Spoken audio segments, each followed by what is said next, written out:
তিন ব্যক্তির কাছে কখনো গোপন কথা বলো না: ছলনাময়ী নারী, জ্ঞানহীন মূর্খ আর শত্রু।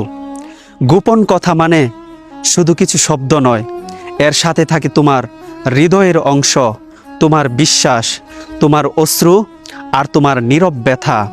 কিন্তু সে বিশ্বাস যদি ভরসা রাখো ভুল মানুষের উপর, যে প্রতারণাপূর্ণ, যে অজ্ঞ বা যে শত্রু, তাহলে সে গোপন কথায় পড়ে তোমার কষ্টের কারণ হয়ে দাঁড়ায়।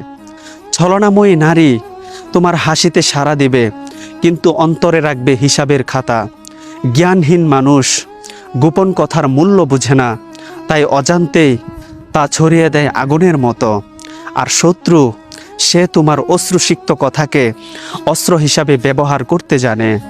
তাই মানুষ, নিজের গোপন কথা নিজের কাছেই রাখো।